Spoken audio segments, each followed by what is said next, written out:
So Marco Silva is making some signings. He's spending big like Everton did last summer, but will they get it right this time? Richarlison looks to be coming from Watford, played under Marco Silva, of course, but his form's been strange to say the least, and it's a hell of a lot of money. So is he worth 50 million quid?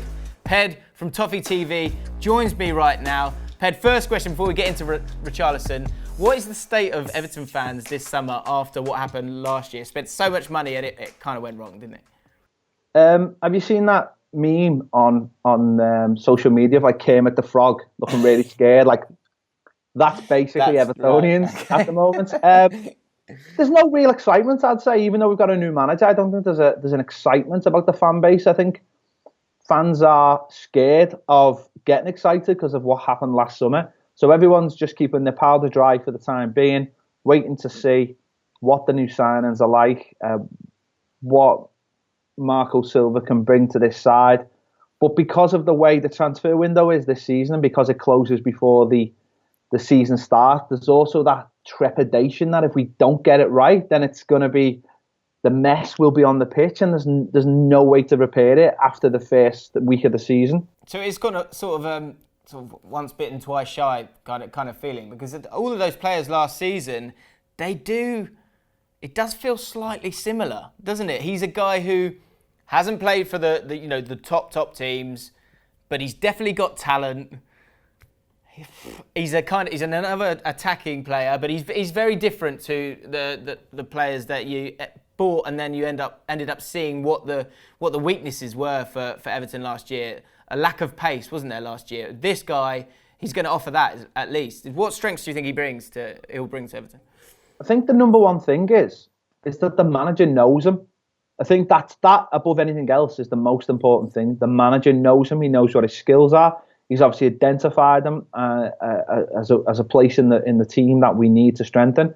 And that, I think, is the number one biggest asset to this signing, is that he knows him. I'm sure Brands, the new director of football, knows him as well. So from that point of view, I think that's a good starting point to go forward with. So that leaves me less worried about all the other factors surrounding this transfer. Yeah, and what's interesting when you kind of dig into it a little bit deeper is just how much football Richarlison played last season, because as people have seen from the stats that have been going around, 11 games and he was flying, and then I think he scored one goal after that for the rest of the season.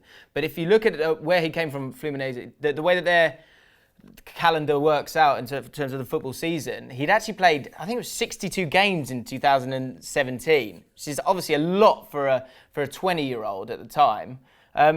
Is that what you put down to the main reason why he kind of, he lost his way a bit last season? Or is it just a young player finding his feet in the Premier League? A bit of both. I think there's also the fact that he had the manager that was developing at the club, and then he left, and maybe as a young player, that threw him a little bit off balance. There was a lot of rumours at the time when we were after Marco Silva that Marco Silva had obviously set his heart on coming to Everton and identified Richarlison quite early as a player that he wanted to bring with him. And there was talk that he'd actually spoken to him about that move. So maybe that had left him in a bit of no man's land as well. And I think once an idea gets into someone's head, it's very hard for it to get out, or it takes the time to shake it off. If you set your heart on something, if that was the case, it's hard to shake that off. Yeah. So maybe that was part of it. And he is only 21. He's a young lad. And that's where I think the price tag comes into it. The price tag comes into it because he is a young player.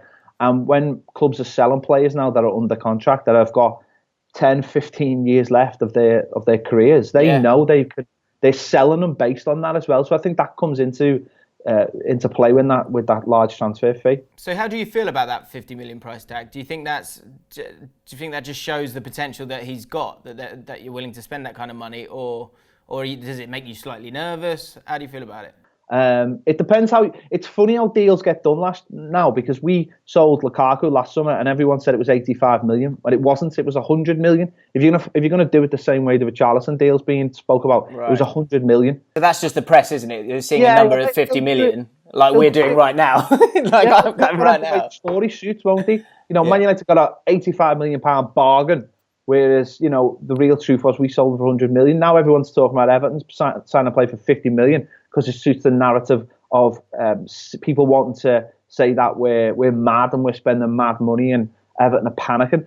I'm sure the truth lies somewhere in the middle. There's a Premier League tax on everything. Yeah. So you're going to play silly prices. But I also think that clubs like Everton, we know we're not going to buy the absolute cream of the crop. We're not in the market for other players that, Liverpool fans will tell you last season they bought Salah for 39 million, yet we bought Sigurdsson for 45 million.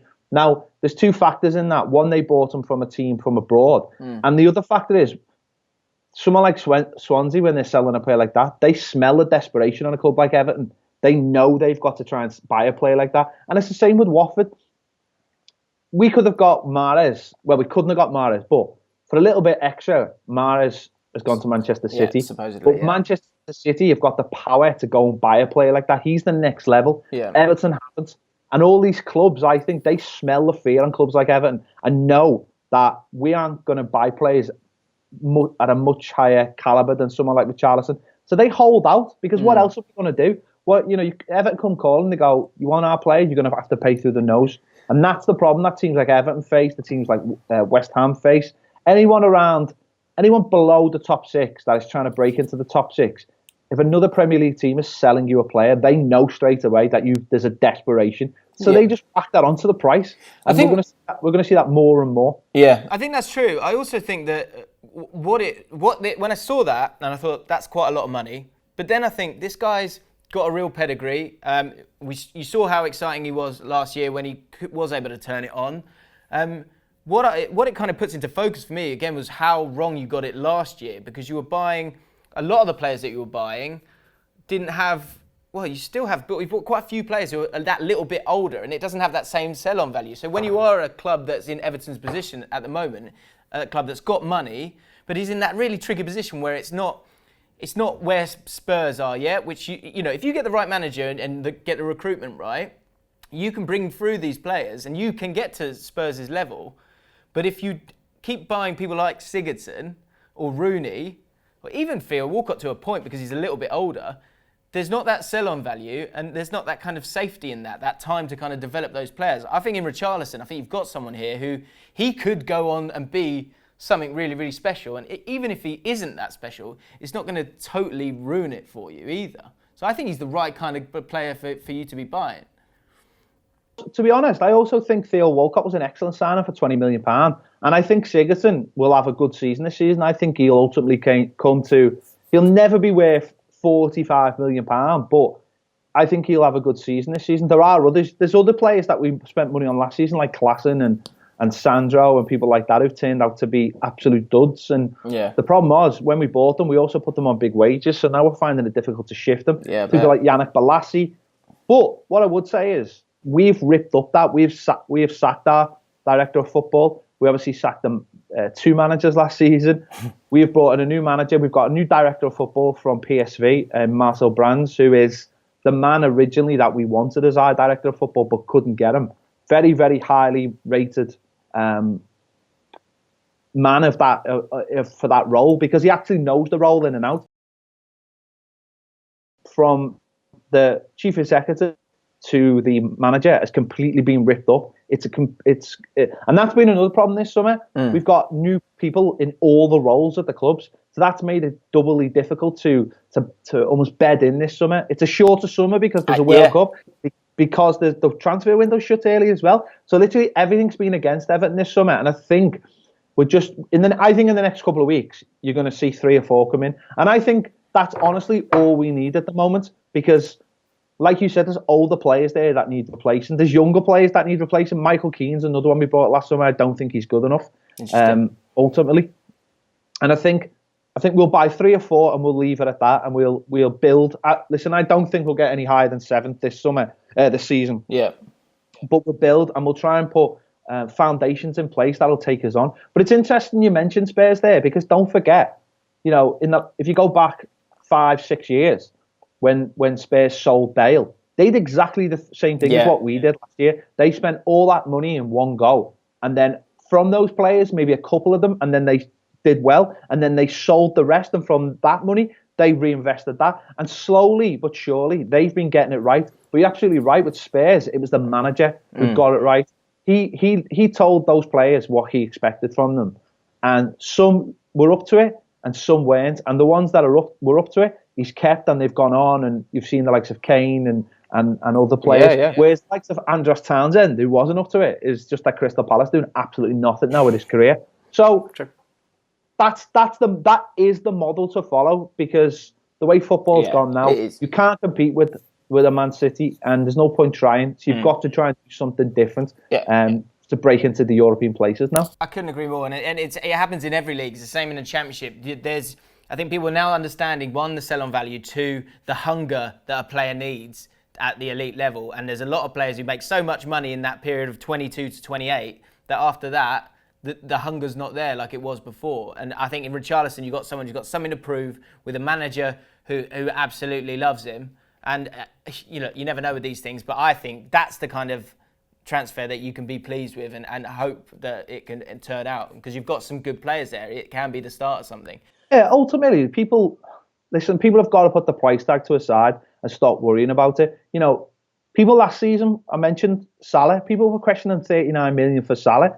People were questioning, again, another Liverpool player, Virgil van Dijk. It doesn't really matter what they come in for. If they add something to your team and take it on to that next level, you are at the mercy of the selling club. They know how desperate teams are now, because there's a lack of genuine quality about now, and any quality is getting bought by the top clubs and squirreled away in a little hole, it comes out now and again. It's so hard for clubs like Everton to attract that real talent, because the game has just gone away from just playing in the Premier League. Everyone wants to be in the Champions League now, and that's the problem we're finding. And everyone else, they're like, as you just said, they're just hungry for those big wages. Yeah. It's about getting a player at the right age who wants to win things, wants to be hungry, wants to go to the next level. The last couple of years for Everton have been the perfect storm of doom and gloom. So we all just need to be picked up from that, and I imagine that's that should come sooner or later. Okay, right. What do you guys think? Let us know. Is Richarlison, is that a good buy for Everton, or is this one going to go wrong like some of them did last season? If you're an Everton fan, or if you just like good content, head over to ToffeeTV and you can hear more from Ped and Baz over there. If you enjoyed this video, click that like button, subscribe to Ball Street, and we'll see you soon.